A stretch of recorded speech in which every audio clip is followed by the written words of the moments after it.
Guys, അപ്പോൾ നമ്മൾ സയ്യാറ movie കണ്ടിട്ട് ഒരു 2-3 ഡേയ്സായി. മന്ദൻ്റെ ആയതുകൊണ്ട് കുറച്ച് ബിസി ആയതുകൊണ്ട് അപ്പോൾ നമുക്ക് അതിനെക്കുറിച്ചുള്ള ഒപ്പീനിയൻ ഒന്നും പറയാൻ സമയം കിട്ടിയില്ലേ ഗൈസ്. അപ്പോൾ ഇന്നാണ് ടൈം കിട്ടുന്നത്. അപ്പോൾ സയ്യാറേ സേ മ്യൂസിക്കൽ റൊമാൻറ്റിക് മൂവി. നമ്മൾ മലയാളത്തിലൊക്കെ ഇങ്ങനത്തെ ഒരു പടപ്പെടുത്ത് വന്ന് ഏതാണെന്ന് ചോദിച്ചാൽ ഹൃദയം എന്നൊരു മൂവിയൊക്കെ ഇല്ലേ, പക്ഷെ അതായിട്ടൊന്നും കമ്പയർ ചെയ്യില്ല. അതൊക്കെ നമ്മുടെ പേഴ്സണൽ ഫേവറേറ്റ് മൂവിയാണ്. ഇതൊരു അവരാത്ത സാധനം. 2 മണിക്കൂർ, ഏകദേശം 2.25 മണിക്കൂറിൻ്റെ അടുത്ത് പടണ്ടെന്ന് തോന്നുന്നു. കുറേ വിറപ്പിച്ചിട്ടുണ്ട്. കാരണം പക്കാ ക്ലീശ സാധനം. പ്രണയമാണ്, ക്ലീശയായിരിക്കും, പക്ഷെ എന്നാലൊക്കെ ഒരു പരിധിയിൽ കട്ടക്കലിപ്പനായൊരു ചങ്ങാതി, അതിലൂടെ ഭയങ്കര ആറ്റിറ്റ്യൂഡ് ഇട്ടൊരു പെൺകുട്ടി.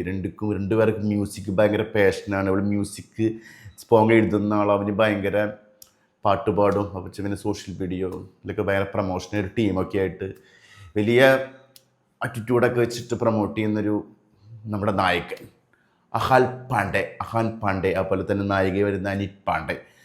ക്രിസ് കപൂർ എന്നാണ് അവൻ്റെ പേര്. അവന് വലിയൊരു ഗായകനാവുന്നുണ്ട്. അതിനൊക്കെ വലിയൊരു സംഭവമുണ്ട്. യൂട്യൂബിലൊക്കെ ഭയങ്കര ട്രെൻഡിങ് ഒക്കെ ആയിട്ട് വരുന്നുണ്ട്. അതുപോലെ വാണി എന്നാണ് നമ്മുടെ കുട്ടിയുടെ പേര്. രണ്ടുപേരെ പെർഫോമൻസ് എനിക്ക് പേഴ്സണലി ഇഷ്ടപ്പെട്ടു. രണ്ടുപേരും നന്നായി ചെയ്തിട്ടുണ്ട്.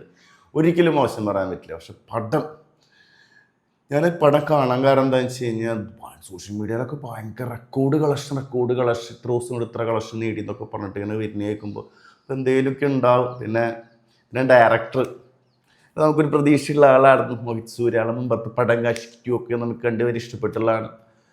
പക്ഷേ വെറുപ്പിച്ച് കയ്യിൽ തന്നു. പടം കഴിഞ്ഞ് ഇറങ്ങിയാൽ മതി എന്നാണ് അവസ്ഥ. കുറേ നല്ല സീനുകൾ കാര്യങ്ങളൊക്കെ ഉണ്ട്. പക്ഷെ സിനിമയായിട്ട് ഇങ്ങനെ കണ്ടിട്ട് കണ്ടിന്യൂഷനിൽ നമുക്ക് ട്രാവൽ ചെയ്യാൻ പറ്റുന്നുണ്ട്. പ്രത്യേകിച്ച് ഈ മ്യൂസിക്കൽ റൊമാൻറ്റിക് ഡ്രാമ എന്നൊക്കെ പറഞ്ഞൊരു കണക്ഷൻ കിട്ടില്ലെങ്കിൽ പോകും. എന്തൊക്കെയോ ഭയങ്കര സംഭവമാണ്. അവന് പാസ്റ്റൊക്കെ വളരെ മോശമാണ്. അച്ഛൻ നല്ല കുടിയനായതുകൊണ്ട് അവൻ അങ്ങനെയൊക്കെ കലിപ്പനായി മാറി. സിഗരറ്റൊക്കെ വലിച്ച് ഹെൽമെറ്റൊന്നും വെക്കാതെ ഫുള്ള് റോളിട്ട് കിടക്കുന്ന ഒരാൾ. പിന്നെ ഒരു പ്രണയത്തിലാവുന്നതിനിടയ്ക്ക് ഒരു അൽഷിമേഴ്സ് വരുന്നു നമ്മുടെ നായികയ്ക്ക്. അങ്ങനെ ഓർമ്മ നഷ്ടപ്പെടുന്നു. പഴയ കാമകൻ എൻട്രി അങ്ങനെയൊക്കെ ആയിട്ട് പോയി. പിന്നെ പാട്ട് എന്താ പറയുക, ഇടയ്ക്കിടയ്ക്ക് പാട്ടുകൾ വരുന്നുണ്ട്. ഒരു 1.5 മണിക്കൂർ കൂടുമ്പോൾ പാട്ടുണ്ടെന്നു, അത്ര ലൈലും കൂടുതലുണ്ട്. പക്ഷെ 1-2 പാട്ടുകളൊക്കെ എനിക്ക് ഇഷ്ടപ്പെട്ടു. നല്ല രസമാണ്. ക്ലൈമാക്സിൽ പാട്ടൊക്കെ ഉണ്ട്, അതൊക്കെ വളരെ രസമായിട്ടുണ്ട്. പടം എനിക്കിഷ്ടപ്പെട്ടില്ല. ലുലുവിലാണ് പടം കണ്ടത്. എൻ്റെ ഒരു 150 രൂപ പോയി കിട്ടിയെന്നാണ് എനിക്ക് ഫീൽ ചെയ്തത്. കട്ട ക്ലീഷസാണ്. നമ്മളിങ്ങനെ ഭയങ്കര റൊമാൻറ്റിക് മൂവി എന്നൊക്കെ പറയുമ്പോൾ നമ്മൾ ദുൽഹാനികളായ ജായങ്ക സാജനൊന്നും പ്രതീക്ഷിച്ചില്ല. എന്നാലും നല്ല പാട്ടുകളാണ്. പിന്നെ നമ്മുടെ സൂര്യച്ചേട്ടൻ നമുക്ക് പ്രതീക്ഷയുണ്ടായിരുന്നു. ബാറ്റ്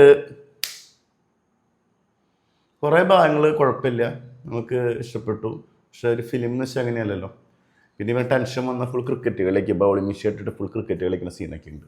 അവൻ തന്നെ ഭയങ്കര സംഭവം കോഹ്ലിനെ കുറിച്ച് ഇങ്ങനെ റെഫറൻസ് കൊടുത്തിട്ട് കുറേ കണ്ടിരിക്കാൻ പറ്റിയ കുറച്ചൊക്കെ ഭാഗങ്ങളുണ്ട്. പിന്നെ ഇപ്പോഴത്തെ ട്രെൻഡിങ് ആയിട്ടുള്ള കുറച്ച് കാര്യങ്ങൾ മ്യൂസിക് ലെവലിലൊക്കെ പറയുന്നുണ്ട്. ടോട്ടലി ഒരു ഏവറേജിന് താഴെ നിൽക്കുന്ന മൂവി എന്നൊരു ഫീലാണ് എനിക്ക് തോന്നിയത്. പിന്നെ ഇവളുടെ ഫാമിലി കാണിക്കുന്നുണ്ട്. ഇവൾക്ക് അസുഖം വന്നിട്ട് ഇവനായിട്ടുള്ള കുറച്ച് ഇമോഷൻസൊക്കെ കാണിക്കുന്നുണ്ട്. അതിൻ്റെയൊക്കെ ഒരു BGM ഇതിൽ ഒരുപാട് പേര് വർക്ക് ചെയ്തിട്ടുണ്ട്. മ്യൂസിക് ടീം തന്നെ ഒരുപാട് പേരുണ്ട്. പേര് നോക്കിയപ്പോൾ 4-5 പേര് കണ്ടിട്ടുണ്ട്. എഡിറ്റിങ് അങ്ങനെ കുറേ പേരുണ്ട്. സിനിമ എനിക്ക് ഞാൻ ഓവർ ഹൈ എക്സ്പെക്റ്റേഷനിലാണ് പോയത്. അതുകൊണ്ടായിരിക്കാമെന്ന് എനിക്കറിയില്ല. എനിക്ക് വളരെ ശോക ഫീലാണ് തോന്നിയത്. പ്രണയം എന്നൊക്കെ പറഞ്ഞാൽ ക്ലീശയാണ്, നമുക്ക് മൈൻഡിലൊക്കെ കണ്ടിരിക്കാം. പക്ഷെ ഇത് അതിൽ ഇഷ്ടപ്പെട്ട 2 പാട്ട് ഇഷ്ടപ്പെട്ടു. ഇതിൻ്റെ ഇടയിൽ വന്നൊരു കുറച്ച് BGMകളുണ്ട്. പിന്നെ നായിക ഒരു ബിക്കിനെ കിട്ടുക പറഞ്ഞ സീനുണ്ട് കേട്ടോ. അത്യാവശ്യം റൊമാൻറ്റിക് ആയിട്ട് കുറച്ച് സീനുകളൊക്കെ അഭിനയിക്കുന്നുണ്ട്. അതൊക്കെ ഇഷ്ടപ്പെട്ടു. ബിക്കിനെ ഇട്ടിട്ട് കടപ്പുറത്തേക്ക് പോകുന്ന സീനുണ്ട്. അതൊക്കെ കണ്ടപ്പോൾ എനിക്കൊരു മനസ്സിന് സന്തോഷമൊക്കെ തോന്നി. ടോട്ടലി ഒരു ആവറേജ് എക്സ്പീരിയൻസ് ആണ് തോന്നിയത്. It's my personal opinion. നിങ്ങൾ കണ്ടു നോക്കൂ.